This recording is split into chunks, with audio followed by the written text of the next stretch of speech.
오늘 우리에게 주시는 하나님의 말씀은 잠언 21장 1절에서 10절입니다. 구약성경 934페이지 잠언 21장 1절에서 10절입니다. 한 절씩 교독하겠습니다. 왕의 마음이 여호와의 손에 있음이 마치 봇물과 같아서 그가 임의로 인도하시느니라. 사람의 행위가 자기 보기에는 모두 정직하여도 여호와는 마음을 감찰하시느니라.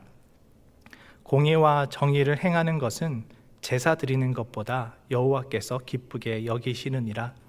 눈이 높은 것과 마음이 교만한 것과 악인이 형통한 것은 다 죄니라.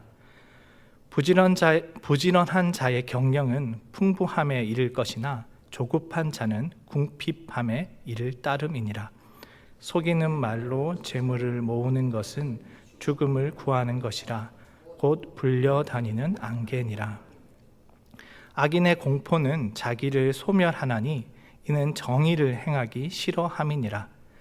죄를 크게 범한 자의 길은 심히 구부러지고 깨끗한 자의 길은 고드니라. 다투는 여인과 함께 큰 집에서 사는 것보다 움막에서 사는 것이 나으니라. 악인의 마음은 남의 재앙을 원하나니 그 이웃도 그 앞에서 은혜를 입지 못하느니라. 아멘. 하나님은 이스라엘의 요구를 따라 왕을 세워주셨습니다. 베냐민 지파 기스의 아들 사울입니다. 그는 용모가 빼어나고 키도 다른 사람들보다 어깨 위만큼이나 커서 누가 봐도 왕으로 손색 없는 인물이었습니다. 그러나 사울이 왕이 될 수 있었던 이유는 외모 때문이 아니었습니다. 하나님께서 그를 선택하셨고 그에 따른 마음을 주셨기 때문입니다. 하나님은 그가 아버지의 잃어버린 암나귀를 찾아 나섰을 때 사무엘을 만나게 하셨습니다. 사울은 사무엘로부터 기름 부음을 받았고 하나님의 말씀을 전해 들었습니다. 그때 하나님은 사울에게 새 마음을 주셨습니다. 그리고 하나님의 영이 크게 임하게 하여 선지자들과 함께 예언까지 하게 했습니다. 사람들은 놀라 서로 말했습니다. 사울도 선지자들 가운데 있느냐?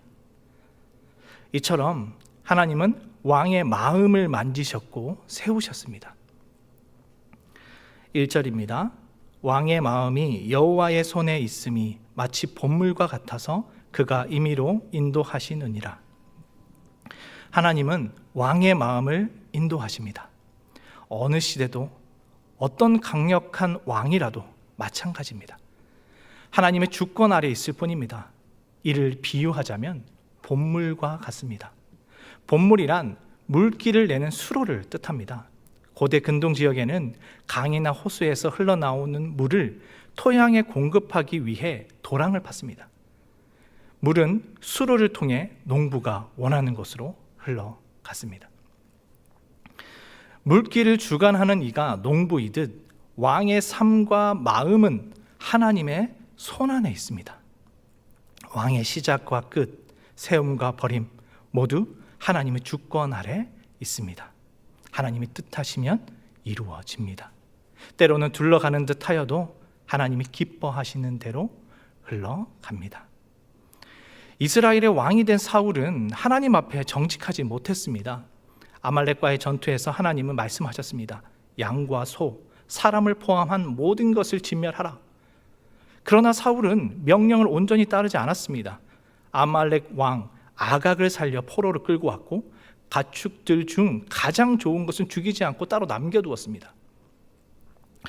사울이 아각 왕을 죽이지 않은 이유는 자신의 승리를 과시하기 위해서였고 좋은 재물을 남겨둔 것은 욕심 때문이었습니다.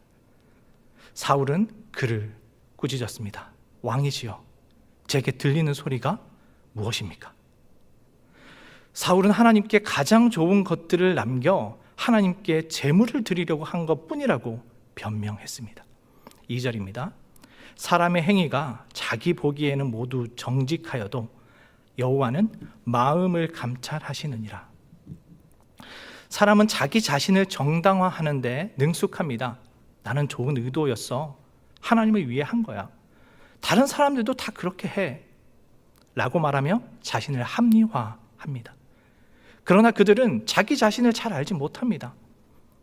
하나님은 겉모습이나 말이 아닌 마음을 감찰하시는 분입니다.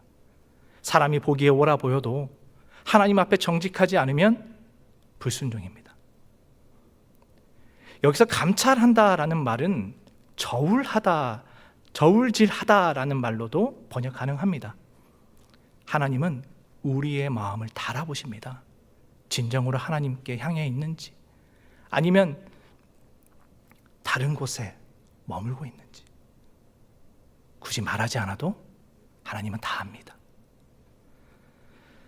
사울 왕은 정직하지 못했을 뿐 아니라 교만했고 사람들에게 보이는 것에 휘둘렸습니다. 블레셋과의 전쟁을 앞두고 그는 사무엘과 길갈에서 제사를 드리기로 약속했습니다. 하지만 7날이 지나도록 사무엘은 나타나지 않았습니다. 그 사이 블레셋 군대는 진을 치고 위세를 드러냈습니다. 이를 본 백성들은 두려움에 빠져 흩어지기 시작했습니다. 사울은 그 순간을 견디지 못했습니다. 직접 번제를 드리기로 했습니다. 제사는 제사장만 드릴 수 있었지만 왕이라는 이유로 주관했습니다. 그런데 번제를 마치자마자 사무엘이 도착했습니다. 왕이시여, 지금 뭘 하신 겁니까? 사울은 백성이 흩어지고 사무엘은 정한 날에 오지도 않으며 블레셋은 곧 자기를 치러 내려올 듯한데 어떻게 그냥 있을 수 있었냐며 부득이하게 하나님께 번제를 드렸다라고 말합니다. 3절입니다.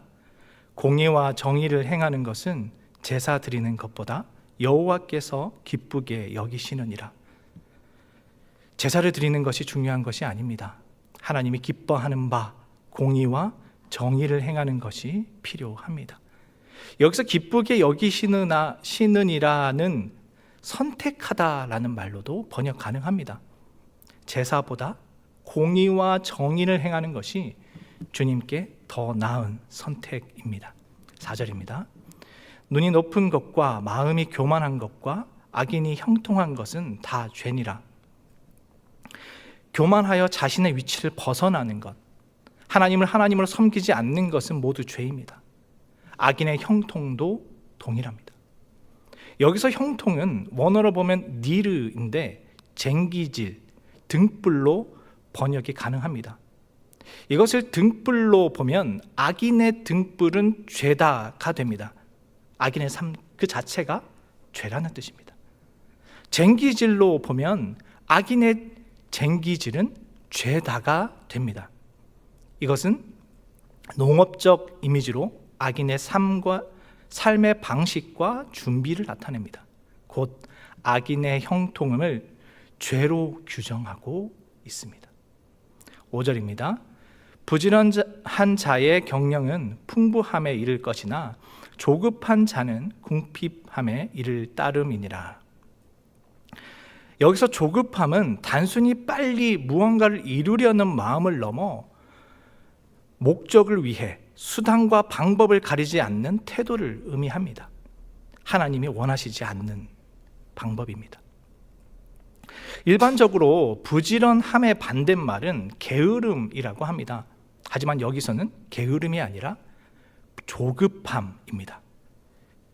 이 조급함도 게으름의 일종입니다. 이는 농사에 비유할 수 있습니다. 농사는 부지런해야 합니다. 그래야 풍성한 결실을 얻을 수 있습니다. 급하고 서두르면, 앞서면 오히려 농사를 망칩니다. 씨를 뿌릴 때가 있고 거둘 때가 있기 때문입니다. 조급하기에 하나님의 말씀을 들으려 하지 않는 겁니다. 6절입니다. 속이는 말로 재물을 모으는 것은 죽음을 구하는 것이라 곧 불려다니는 안개니라. 하나님이 기뻐하시지 않는 방법으로 재물을 모으는 자는 결국 하나님의 복을 누리지 못합니다. 그런 삶은 죽음을 구하는 것이며 불려다니는 안개와 같습니다. 여기서 불려다니는 안개란 전도서에서 나오는 헛되다와 같습니다. 가득 쥐었다라고 생각하지만 정작 남는 것은 없습니다. 아무리 채워도 허무합니다. 사울은 점점 자신의 왕위에 집착하기 시작했습니다. 사람들이 사울의 죽인 자는 천천히요, 다윗은 만만히로 다 노래하자 그는 다윗을 위협으로 여기고 감시하기 시작했습니다. 그런 사울은 악령에 사로잡혀 수금을 타는 다윗을 향해 창을 2번이나 던지며 벽에 박아버리려 했습니다. 그때마다 다윗은 피했습니다. 다윗과 함께 하시는 하나님의 영을 본 사울은 두려움에 사로잡혔습니다. 7절입니다. 악인의 강포는 자기를 소멸하나니 이는 정의를 행하기 싫어함이니라. 악인은 폭력을 휘두릅니다. 왜냐하면 정의를 싫어하기 때문입니다. 여기서 싫어한다라는 것은 원어로 보면 거부하다입니다. 그는 정의를 거부합니다. 하나님의 통치를 원하지 않고 이를 파괴하려 합니다. 하지만 그들의 폭력은 자신을 소멸시키는 결과를 낳습니다. 여기서 소멸하다는 끌어간다라는 뜻으로도 또 번역 가능한데, 하박국 1장 15절에서 물고기가 그물에 끌려가는 장면을 묘사할 때 사용이 됩니다. 악인은 물고기가 그물에 걸려 끌려가는 것 같이 파멸의 장소로, 생명을 빼앗는 곳으로 끌려갈 것입니다. 처음 사울의 인생은 고다 보였습니다. 하지만 그의 길은 시간이 갈수록 구부러져 갔습니다.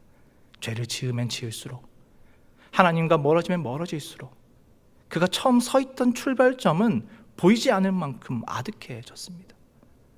반면 다윗은 달랐습니다. 수많은 고난 속에서도 하나님 앞에 정직했습니다. 어떤 상황에서도 변함없이 하나님을 의지하며 걸어갔습니다. 8절입니다. 죄를 크게 범한 자의 길은 심히 구부러지고 깨끗한 자의 길은 곧으니라. 죄를 크게 범한 자의 길은 비뚤어져 있고 기만적입니다. 무엇이 죄인지 선인지도 구별할 수 없을 만큼 꼬였고 뒤틀려 있습니다. 어쩌면 어느 순간 틀어진 것이 아니라 처음부터 그런 길이었을지도 모릅니다. 하지만 하나님을 순수하게 믿고 따르는 자는 올곧은 길을 걸어갑니다. 방황하지 않기 때문입니다. 그의 시선에는 하나님만 있습니다. 사울의 집에는 다툼과 분열이 가득했습니다. 사울은 다윗이 자신과 자신의 아들 요나단의 왕위를 위협하는 자라 여겼습니다. 그 미움을 아들 요나단과 딸 미갈에게도 강요했습니다. 그들이 다윗을 감쌀 때마다 사울은 심히 꾸짖었습니다. 다윗은 자신을 죽이려는 사울을 피해 광야로 도망쳤습니다. 홀로 외로움을 삭혔고 때로는 배고픔에 허덕였습니다. 하지만 하나님이 함께 하셨기에 그 속에서도 위로와 평안을 누렸습니다. 9절입니다. 다투는 여인과 함께 큰 집에 사는 것보다 움막에서 사는 것이 나으니라. 움막이란 지붕 위의 구석이란 뜻입니다. 고대 이스라엘의 집들은 평평한 지붕을 가지고 있었기에 여름엔 그곳에서도 잠을 잘 수 있었습니다. 큰 집에서 다투는 것보다 그런 열악한 곳에서라도 평안을 누리는 게 낫다라는 말입니다. 이것은 하나님의 지혜와 다스림이 그 어느 곳보다 가정에 필요하다라는 것을 알려줍니다. 평안과 쉼이 있어야 할 곳은 집입니다.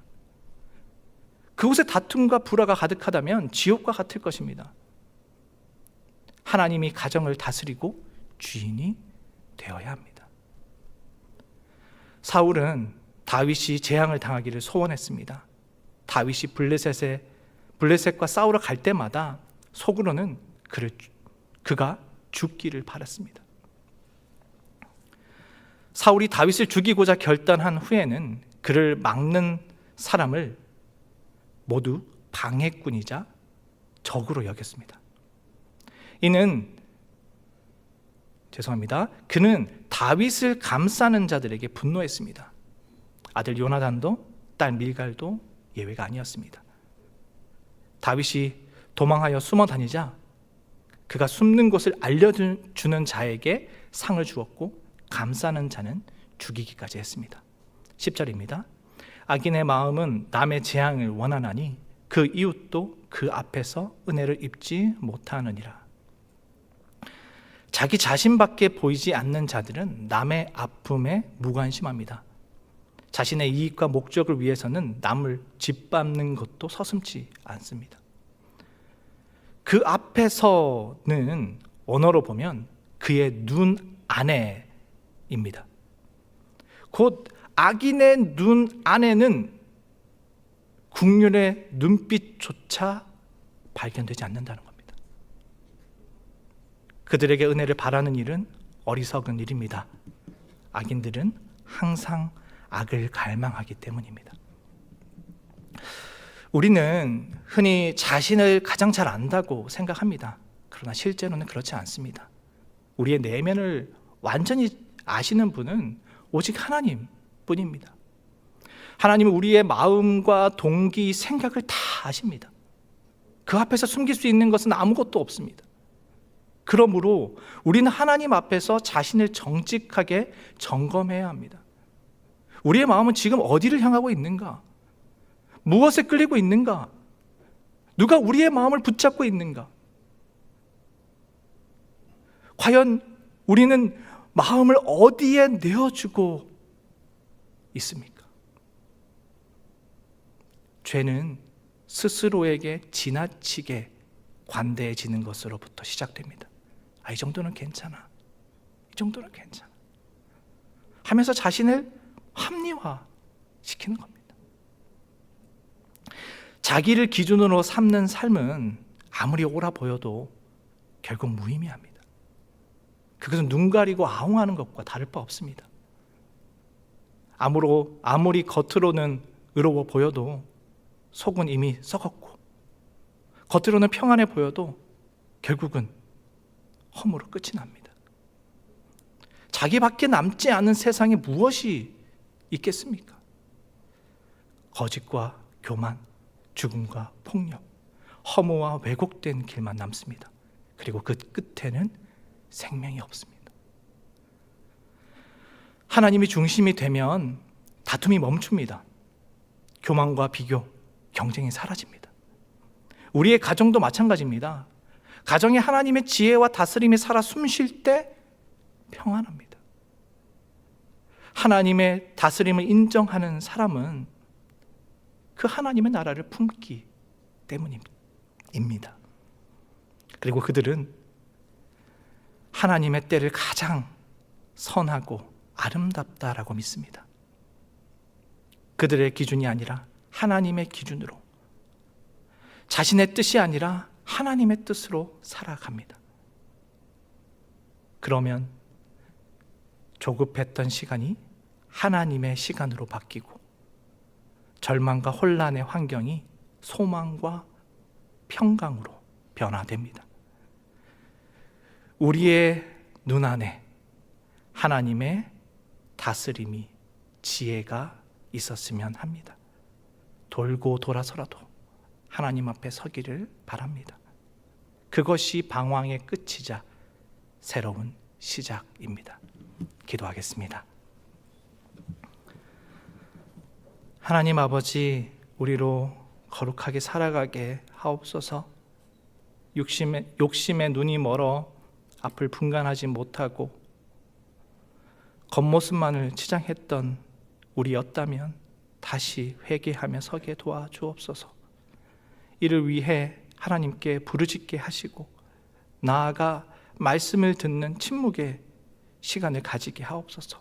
그리하여 예수님께 붙잡힌 바 된 그것을 잡으며 달려가게 하옵소서. 예수님의 이름으로 기도드립니다. 아멘.